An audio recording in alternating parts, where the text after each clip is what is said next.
Extrait de Le Clos des Diablotas par Kim Chipo. C'était un petit clos, appelé le Clos des Diablotas, composé de 60 maisonnettes réservées aux immigrés et aux catégories sociales défavorisées. Nous habitions au numéro 53. C'est une maison sur 3 étages, avec un petit jardin plein sud. Celle de Kamel était en face de la nôtre. En ce temps-là, les téléphones portables n'existaient pas encore. Et même dans l'hypothèse où ils avaient existé, nos parents auraient été trop pauvres pour pouvoir nous en offrir. Nous ne recevions qu'un petit cadeau sans valeur à l'occasion de notre anniversaire ou la nouvelle année. Mon voisin et moi, nous communiquions depuis nos fenêtres et aucun riverain ne s'était plaint des nuisances sonores. D'ailleurs, dans ce coin où l'on cache les misères de la société, personne n'avait envie de se plaindre de quoi que ce soit, et tout le monde se résignait à ce que la vie ne soit pas équitable. Chacun essayait de s'en sortir comme il pouvait. Même lorsqu'Ingrid s'était fait défoncer par son mari alcoolique, ses voisins expliquaient pour ceux qui ne pouvaient pas assister en direct à la scène que la victime avait plusieurs côtes cassées et perdu 3 dents, mais personne n'avait envie d'appeler la police. Kamel, de 3 ans mon aîné, et moi, nous allions dans la même école. Comme il lui fallait 2 ans pour réussir une année scolaire, nous avions fini par nous retrouver dans la même classe. Bien que je le laisse toujours copier sur moi et que je fasse tous ses devoirs, il redoublait. Quand je suis rentré à l'université, il a abandonné ses études sans même terminer le lycée. Il est né dans une famille nombreuse, pas aussi grande que la mienne, mais largement au-dessus des familles belges, qui ont 2 enfants en moyenne. Sa mère, femme au foyer, donna naissance à 6 enfants. Son père travaillait comme jardinier dans un parc municipal. Il se moquait de l'avenir de leurs 5 filles et il plaçait de grands espoirs en cet unique fils. Mes parents s'amusaient à dire que les Abdoul ne verront jamais la couleur de leur retour sur investissement, étant donné que leur fils, tout ce qu'il aimait faire, c'était de traîner dans les rues avec les autres jeunes du quartier. Kamel était persuadé que les études ne servaient à rien, que c'est la fin qui justifie les moyens.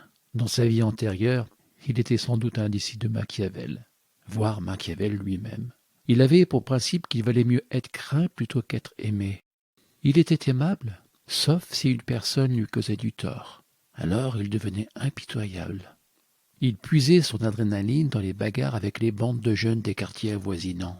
Ses copains le surnommaient le caïd, celui qui n'a pas peur de mourir. Mes parents s'inquiétaient de ma fréquentation avec le plus mauvais élève de l'école.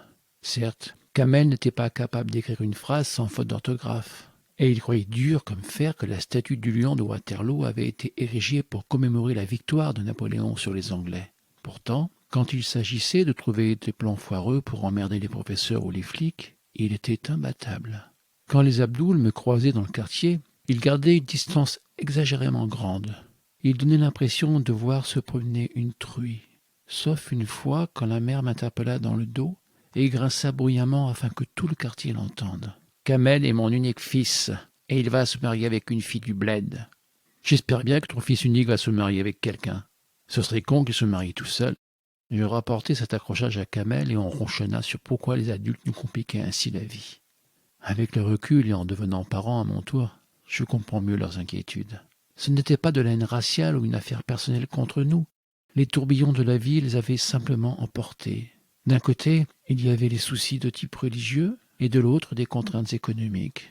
Tous les jours, les parents de Kamel hurlaient, voire le frappaient pour qu'il lise le Coran et fasse ses prières, tandis que moi, chaque jour après l'école, je devais aider mes parents à préparer les nems. Nous travaillions dur pour gagner quelques centimes par rouleau. Si après l'acquittement du loyer et les charges, l'achat de la nourriture, il restait quelques sous à la fin du mois, mes parents les épargnaient pour financer les études de mes frères, de mes sœurs et moi.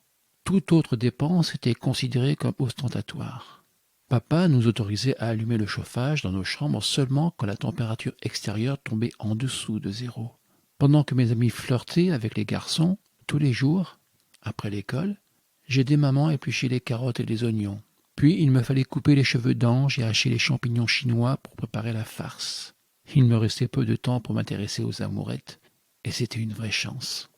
D'un côté, j'étais inconsciente de mon physique, et de l'autre, je n'avais pas un sou pour acheter des accessoires qui attiraient les regards.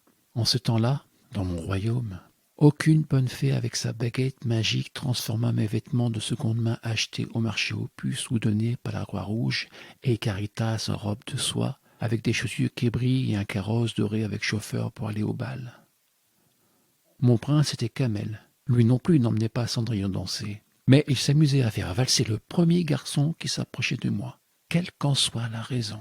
Mes souvenirs d'adolescence passés dans ce clos influencèrent plus tard ma perception de l'amour. Avec mon voisin, la chose la plus compliquée fonctionnait tandis que les situations les plus simples échouaient avec les autres. Inconsciemment, cette image de l'homme rebelle se tissait au fur et à mesure dans ma tête. Plus tard, si j'ai eu tant de galères en amour, c'est sans doute parce que je cherchais à aimer ce type d'homme, voyou romantique, qui est sans foi ni loi, mais en même temps prêt à mourir pour l'être qu'il aime. Loin de l'image des hommes qui me courtisaient en me promettant la lune, mais qui par contre annuleraient un rendez-vous à la dernière minute si la météo annonçait un temps pluvieux. Les années passèrent et je terminai mon diplôme d'études approfondies en administration et gestion. Je quittai le clos des Diablotins et emménageai dans un loft luxueux, avec vue sur le bois de la Cambre. Nouvelle vie, nouvel habit. J'ai changé en conséquence mon look de garçon manqué contre celui d'une jeune fille élégante aux lèvres rouges couleur sang. Comme l'avait souhaité Kamel, je dissimulais toute trace de prolétaire dans mon allure. L'illusion était bluffante. On aurait pu presque croire que j'étais la forme humaine de l'élégance. J'ai effacé consciemment Kamel de ma vie, parce qu'il représentait le disque dur de mes années de galère que j'aurais voulu oublier. Mais un soir, il était là, en chair et en os, à la sortie de l'immeuble de mon travail. J'étais surprise de le voir, mais pas étonnée qu'il ait retrouvé ma trace. Kamel était comme les Bushman, un pisteur hors pair d'animaux sauvages. Il trouvait tout ce qu'il cherchait. Beaucoup d'eau avait coulé sous les ponts depuis l'histoire dans le parking.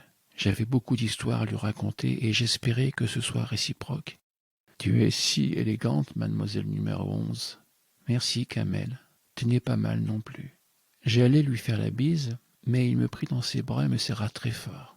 Quelques passants nous dévisageaient, croyant sans doute témoins d'un viol. Il les fit fuir en les fusillant alors d'un regard glaçant. On alla au Hall Wadleys, notre ancien quartier général. La serveuse nous installa à une table près de la fenêtre. Kamel passa son bras autour de mon épaule comme il en avait l'habitude jadis.